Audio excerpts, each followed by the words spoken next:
Merci, je suis très émue.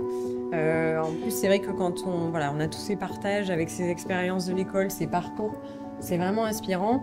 Que dire de plus? Je voudrais vous remercier parce que je pense que le rôle des écoles, il est essentiel.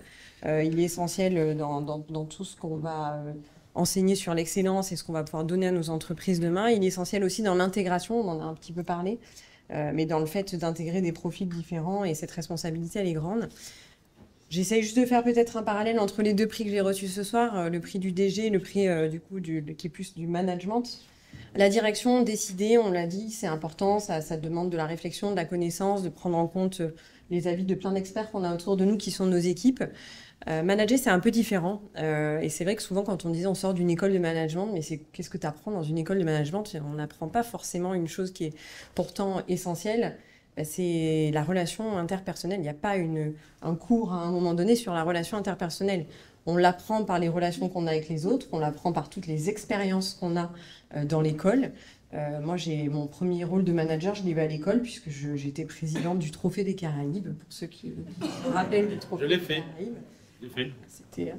Voilà, donc c'était un peu fou parce que on arrivait, on était étudiants, on gérait un budget important de 100 000 euros, on amenait 13 bateaux, des équipages, des skippers, on ne se rendait pas du tout compte du risque, on avait tous les plus grands skippers, Kamat, Armel, Lecléache, bon bref, c'était magique.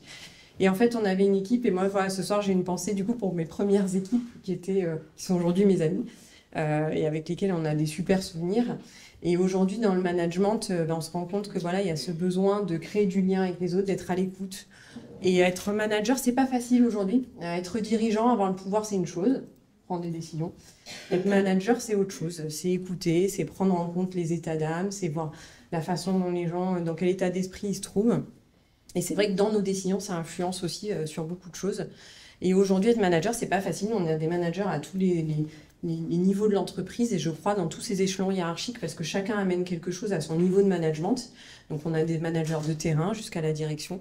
Et je crois qu'aujourd'hui c'est difficile, et que moi mon message ce soir, c'est de continuer à être des managers à l'écoute, de prendre du temps, de prendre soin des autres. Aujourd'hui on est dans une société qui est quand même assez complexe, où il y a beaucoup de violence, beaucoup d'incompréhension, et je crois qu'on a tous une responsabilité collective sur ça, d'être plus à l'écoute des uns des autres. Et dans une entreprise, en tout cas, le rôle du manager, il est crucial pour ça. Et il n'est pas facile. Et je crois qu'il faut encore encourager tout le monde à prendre ses rôles de management, de chef d'équipe. Encore une fois, c'est difficile aujourd'hui, ça demande du courage et il faut oser. Je crois qu'on vous l'avait dit, le mot d'ordre de l'école, c'était l'audace. Ça fait partie des valeurs du groupe que j'ai inscrit en gros quand on est arrivé. Donc je vous encourage juste à continuer chacun d'entre nous à prendre ce rôle, à être chef d'équipe, à prendre soin des autres. Et voilà, merci pour cette reconnaissance ce soir.